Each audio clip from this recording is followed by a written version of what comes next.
There we are. All right, we're live. We've got about 2 minutes before we officially begin. I have to do a little bit of housekeeping, and then Ken and I are going to have a great conversation with you about how to land your next customer service job.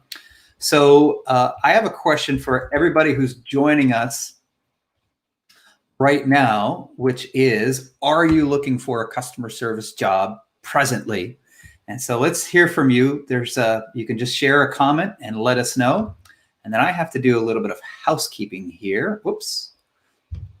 It's going to take me a moment. This is the awkward moment, Ken, at the beginning of this, where I have to find the link, and anyways, it's a lot.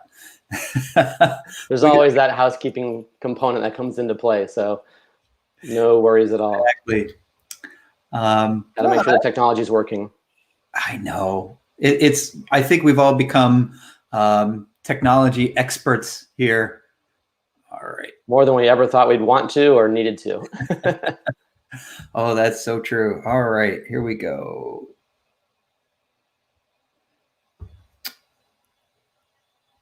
Gotta make sure that everybody joining us via the event can, oh, look at that. All right. I gotta just test this out. Okay, perfect. We are live. And we are live. Good. Great. All right. Now we're in good shape. Now, hopefully we'll X this out. And we're back. Perfect. We already have a couple of people that are tuning in, and we're getting the signal. They can hear us. They can see us. Ken, where are you hunkered down right now? I am in my home office in Carlsbad, so North County. Unfortunately, we've been a virtual business since day one. So for us, we didn't have much of a transition, except for the fact that now we can't go anywhere to meet anybody. That's true, except virtually. And I'm in San Diego, which, if you are tuning in from, say, Greece, San Diego and Carlsbad are two towns fairly close to each other in Southern California in the United States. So we already have a global audience. Mm-hmm. Malawi? All right. Wow. We're global, Ken. I don't know if we'll see any of our neighbors, but we're global. Everybody always knows Los Angeles, right? So that's a good kind of point to use as a reference. So we're about 2 hours south of Los Angeles. That's true. Good reference there. We are at the top of the hour, so let's officially welcome everyone. Hi, everybody. Thank you for joining in today. We're talking about how to land your next customer service job. And I'm joined by my friend Ken Schmidt, who's the CEO of Turning Point Executive Search. And Ken mentioned a moment ago, you've been virtual from the beginning. I think the first time I met you, you had just started your firm or about to, and we met at a coffee shop, which for both of us was the office. Was that right? Right, exactly right. The office away from home, as we used to say. So thank you for joining us. Ken's going to share some of his wisdom about how to really stand out from the crowd.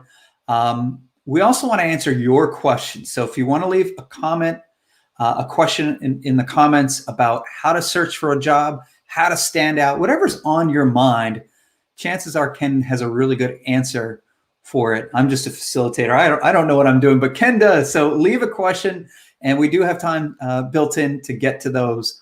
I want to start us off, though. What's the job market right now? So that's a great question. I'm glad you said right now, because it could change, 24 hours from now based on what's happened this year. So as of right now, the term I'm using is better. Right now, the question is better compared to what? It's better compared to how difficult things were in Q2 and even in Q3. But here we are now in late October, heading towards the end of the year, and things are definitely improving. We still have a very, very long way to go. I mean, in the U.S., right, unemployment is still hovering around 8%, just shy of 8%, and it was only about 3.4% pre-COVID, right, back in February. So a long way to go, but finally heading in the right direction. I think that's encouraging to hear. I imagine there's some nuance to that as well. And I'll give you an example. This is a conversation I had just yesterday. A guy named Jason, he had been in the hospitality and tourism industry, lost his job along with many, many people. And he had just signed on with a financial services firm, which is a sector that's growing. So some sectors are decimated. other sectors are growing? Are there particular types of jobs? Are there particular sectors that you're seeing that have some promise? Yeah, certainly, as you just described, the ones that have been hit the hardest are, not surprisingly, it's hospitality, it's restaurants, the airlines, travel, cruise. Those areas have been hit pretty hard, and it's going to be probably towards the end of next year before that we see any kind of sizable recovery in those sectors. But there are still, to your point, there's a lot of sectors that are actually doing quite well. Biotech, pharmaceutical, medtech is still very strong. Technology is also quite strong, especially for certain platforms. With everybody having to go virtual, Zoom itself has become kind of this new, kind of I don't know, kind of a star out there, if you will, that a lot of companies are trying to emulate and chase. They went from having about 25 million users to having over 350 million users in the course of 3.5 months. So technology, platforms, social, ways for companies to communicate, whether it's managing their staff, whether it's hiring people, which is what we do, or whether it's communicating and monitoring what's happening. Those types of companies, those kinds of platforms are really booming right now. We have clients that are in data analytics, that are in cybersecurity, that are in the kind of the cloud space, if you will. Those are all doing quite well also. So if you're just tuning in, I'm joined by Ken Schmidt, who is the CEO of Turning Point Executive Search. And I want you to really hear this message, which is if you are in a particular industry like hospitality, I just saw a comment from Caroline. I work for Hilton, which it's present tense. So that's encouraging. That's good. Yay. But if you work in one of these industries that's been decimated, you might have to wait a while for your old job to come back. But there are other industries, if you're flexible, if you're willing to hustle, if you're willing to try something that might be outside your comfort zone, there are a lot of companies that are hiring. There are good jobs out there. And so I want to see if we can dive into, well, how do we get some of those jobs? And I'm seeing at least a question or two already. So if you have questions for Ken, please submit them via comments. We will make time for your questions. But I want to ask you, Ken, the question I probably get asked most often and don't have a good answer to, which is, how do I get started? I'm out of work. I would like to find a job. How do I start? Sure. No, that's a great question. It's kind of back to the basics for a lot of us right now. And I realize that we have people that are on today from all over the world. So I'm sensitive to the fact that there's going to be different cultural avenues out there and different ways of doing things. But by and large, a lot of people haven't put a resume together for a long time. They only do it when they're forced to do it. So if you're currently employed, first of all, yay, congrats, that's a good thing. Secondly, if you're employed, make sure that you are keeping track of the things that you're doing. It's much easier to do it in real time, jotting things down, accomplishments, successes, those kinds of things. Easier to do it in real time right now versus trying to remember what you did later on if you do end up being unemployed. For those that are already in between, we call it being in transition, right? Being in between jobs, sit down and really take an inventory of what you did. If you are looking to change industries, to your point before, Jeff, about if you're in hospitality, A, your job may not come back for a while, and B, honestly, some of those jobs, or a lot of them, are not going to come back. It's going to come back in a very, very different manner. So a lot of folks that I'm talking to are looking for ways, and the most ideal ways, to change industries. So what I always say is that, first of all, it's the responsibility is on you to clearly communicate how your skills from one sector translate to a different sector. Don't leave that up to the reader, the HR manager, the hiring manager. Make sure that you're using terminology that's universal enough, that you're doing your research in the industry that you want to get into to figure out what their hot buttons are and what it is that they are looking for. And then you've got to figure out a way to craft your resume and your LinkedIn profile or whatever platform you're using. You got to craft that language and that profile in a way that's going to come across as being relevant for people, for companies that are outside of your historic industry. So try to get away from using industry jargon and all these acronyms that we all get used to using for our own sectors. If you're looking to change sectors, somebody in a different industry is going to have no idea what you're talking about if you're referring to things that are very specific to your industry. So getting started, get a resume together. And then secondly, it's about networking, right? Especially if you're changing industries, you're much more likely to get your foot in the door and get an interview if somebody refers you in. someone that you know, that you used to work with, someone from your college or professor. It could be anybody. Doesn't matter what age you are or what point of your career you're in. Don't forget about networking and networking with your college alumni also. If you're looking to stay in the same industry, then you certainly can, you'll be more effective applying to jobs online. But you only have about a 15% chance overall, 15% chance of getting a job through an online job posting. And so the trap that a lot of job seekers fall into is they spend 90% of their time just applying to jobs online, left and right, and it's very frustrating. It's very disheartening. So really focus your time and energy around networking. And Ken, I think you are the master example of networking, being in San Diego for 20 years now. When I meet people in San Diego, the people that don't know you are in the minority. Oh, thank you. It seems like you know everybody in town, and it's a big community. So, and you're so right about needing to use our network to get past that first line over and over again. I hear that's how jobs are being filled. Mm-hmm. We're starting to get a lot of great questions. So I want to see if we can pivot a little bit to get to some of these questions here. Let's see if I can put the first one up here from Anita. How can we make the campus placement drive easy and approachable while working from home or when we can't reach campuses? And so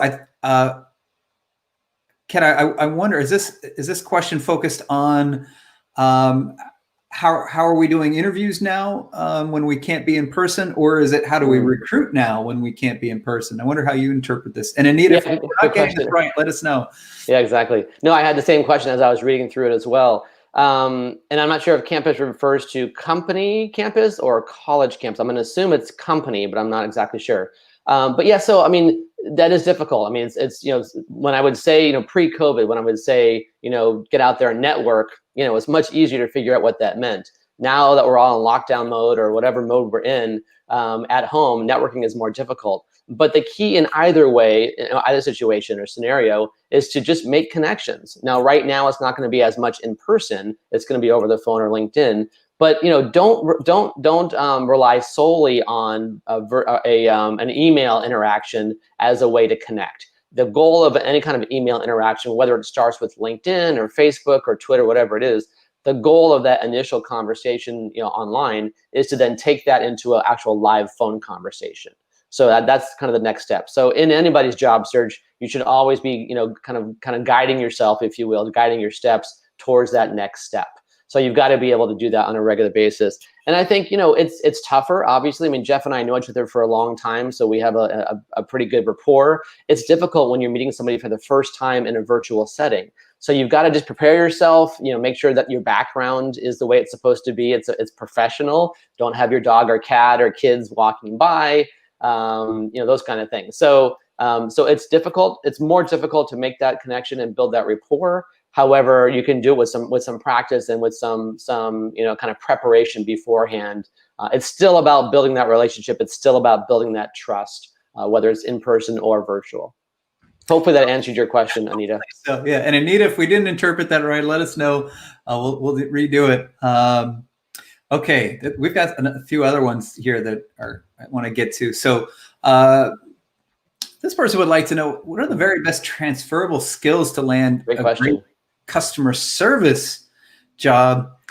Ken, I know you focus a lot in your practice on operations and sales, marketing, but do any particular skills stand out for customer service for you? Yeah, honestly, I mean, it's the interesting thing about COVID is that it's really kind of spotlighted, if you will, the need for people to have good communication skills, right? And on the sales side, for example, everybody that was in outside sales, they were traveling to customers or what have you, they don't do that anymore. If they do, it's a very, very limited basis. So all those folks had to figure out how to translate their face-to-face selling skills to now being over the phone or over demos. Same thing for customer service. Customer service people have always had to have good, strong communication skills. You've got to be able to speak clearly and slowly and succinctly. You've got to move rapidly through different calls as well. So those skills haven't gone away by any stretch. So I would say if you are looking to transfer from one industry to another, or even one function over to customer service, really highlight your experience and your success communicating. If you've been training people, whether it's a formal training role that you have or even informal, that's a great thing to highlight in your resume. If you have been the person that has, whenever they say they're going to record the calls for future use, if you're the person that they record because you do a great job, mention that in your resume. So really those communication skills are very important.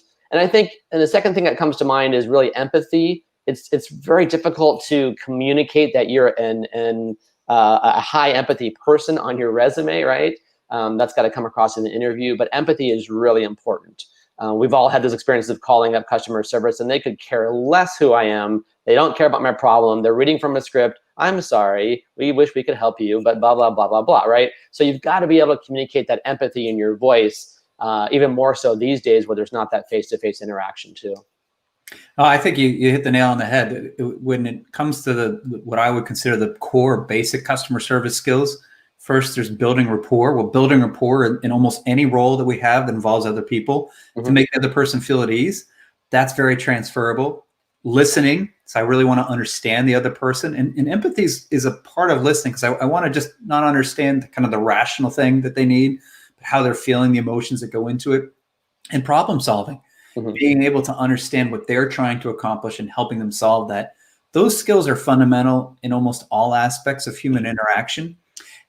So I think you're right. There's a lot of skills that are transferable. I do want to share this. It's a good time to show this. LinkedIn has created this amazing thing. If you haven't seen this already, not now, of course, but after this broadcast, go to opportunity.linkedin.com, and they've provided a whole suite of tools for a variety of different roles that people are searching for, including customer service. And here's one of the best parts. We talk about skills. You can take some of the leading customer service courses for free, including my Customer Service Foundations course, which covers all the basics. And one of the awesome things about taking the course is once you complete it, you can click on a little certificate, add it to your LinkedIn profile, showcase your new skills. So LinkedIn has created this opportunity. It's available to all of us for free all around the world. So I think it's a really cool resource to be able to tap into and build those skills.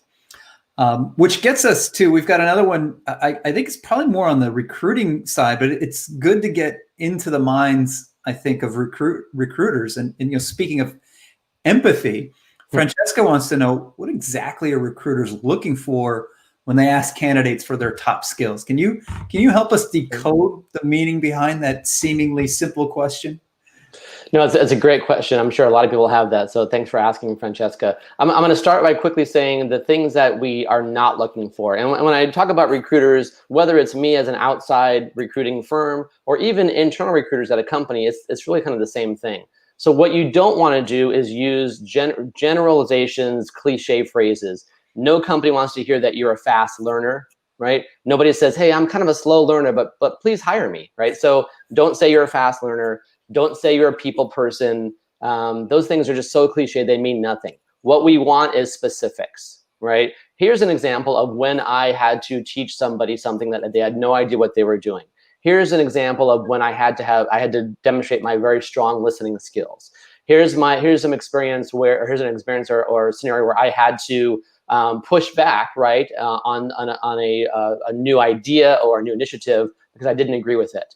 Those are the things that are specific examples of things that you've done that's going to help a recruiter and a hiring manager understand your mindset, how you make decisions, how you come to conclusions, and also really kind of how entrepreneurial you are, what is your level of risk tolerance, all those things come into play. And there's different things that recruiters are looking for depending upon the position they're trying to fill, of course, but also depending upon the company. A customer service job at Zappos is very different than a customer service job at a company that's only 2 years old, that's got venture capital funding, and they're trying to just get to the next round of funding, right? It's a very, very different pace and different expectation. So you've got to make sure that you've done your research on the organizational culture and where they are in their business cycle, so you understand how to answer those questions as well. But by and large, the answer is you want to give specific examples and stay away from cliche generalizations. And one thing that you said, Ken, that I want to touch on is doing your research ahead of time. And Francesca, this is I found to be a helpful technique. If I research the company and if I look carefully at the job posting, if I try to imagine myself, and we'll go back to empathy, I try to imagine myself being the recruiter, trying to wade through not just my application, but potentially hundreds of other applications. How can I make it easy for the recruiter to see me as someone who's successful in that role? And even more so, what questions would I imagine the recruiter might want to ask me? So you can even or often anticipate those questions. And then going back to your point, Ken, which I think is so great, knowing before you even get the question, here's some examples I can give that will make it easy for them to see me doing that job. Makes the recruiter's job, I think, a little bit easier. And LinkedIn is probably a great place to do research there, the company website, et cetera. I do want to touch, we've got a lot of great questions here. I want to get back to some of the participant questions in just a moment. But it brings up another question. I want to make sure I ask you, because I know you from the early days have been someone I've looked to as an expert on using LinkedIn to connect with people, do your research, et cetera. What are some of your tips for using LinkedIn in your job search?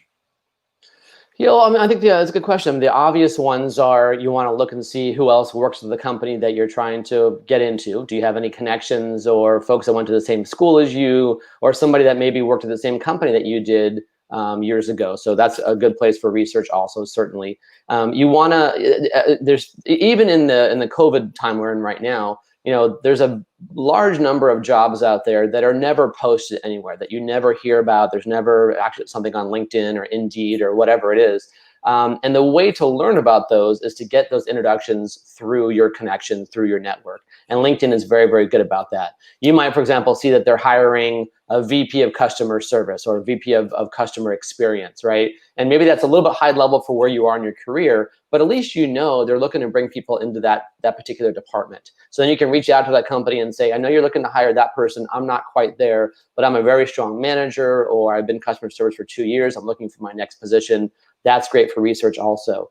One of the things I always recommend is that if you're trying to get a feel for the culture and environment at a company before you start your interview process, right? So I always suggest that people look at the average tenures of people that are in the same department they're looking to get into. So for example, if you can pull it, and this is all free, you don't have to pay for anything to get this information from LinkedIn. You can type in the company name that you're interviewing with, and a lot of names will come up. Get a feel for who and how many folks are in that customer service department, and get a feel for how long they've been there. If you see a trend where people are there, 6, 9, 12 months, and they keep changing, that could be maybe not a red flag, but at least an orange flag, right? It could be a concern. And then that's a question that you can then ask in the interview. I've noticed there's been a fair amount of change in the department. What's driving that? What kind of person does well and thrives here? What kind of person doesn't do well? So those are some good research tips also in terms of what's out there and what the company is doing. Oh, and I think that goes back to the kind of the question that Francesca was asking, which is, if I do all that research, I probably am better prepared for those questions like, what are your best skills, or what do you bring to the table, et cetera, et cetera. Right. I've got another question here from Evelyn, and this is something Ken and I were talking about before we went live, which is, how has COVID changed things for us? And one of the questions is, what skills do we need in the COVID world? And Ken, I want to ask you this, but to share from my experience, there's a couple of skills that we've always had to have in customer service, but we just need to have more of now. One is, if you were in the contact center space, a lot of contact center agents were going remote to begin with, so you had to have just the ability to balance your schedule while working from home or working remotely. That's even more important now. So as Ken was saying earlier, like creating a space that's kind of quiet and still professional in your home, which might be really challenging because just out of frame might be somebody else who's trying to do their job as well, or doing schoolwork, or a dog asking for a treat, or you name it. So that's gotten more challenging. In person, one of the questions I get a lot is, how do you get people who are on edge to wear their mask or to do whatever? And more empathy, understanding, kindness. We've always needed those things. If you want to get someone to follow the rules, for example, you've always needed empathy and kindness. You just need even more of it now. So Ken, I wonder what are you seeing in terms of some of the new skills that people either have that are either brand new or they're just the importance has been highlighted? That's a good question. So one of the biggest things right now is that because everybody is remote, no matter what type of company industry that you're in, it's now kind of incumbent upon you as an employee to demonstrate your contributions to the company, right? No longer can you just walk around and build relationships and talk to people and have those off the cuff, unscripted conversations where it demonstrates that you're engaged, that you're serious, that you like the company, that you're working hard. Now, most of us are working from home, and that separation unfortunately causes a lot of uncertainty. Not, I wouldn't say a skepticism, but certainly uncertainty on the part of management in terms of what their staff is doing. So whether you're in a leadership role or not, you've got to be the one to kind of not brag in a boastful way about yourself, but make sure your team and your superiors know what you're doing. That's really important. Secondly, I think it's also really important that we focus on our time management skills. This might even come back to what Francesca's question was before as well. Companies want to know that since I'm not going to be right down the hall from you, you're going to be working from home. I need to know if I'm going to hire you that you can manage your time effectively, right? Are you a morning person or a night person? Do you work 5 hours a day? Do you work 15 hours a day, right?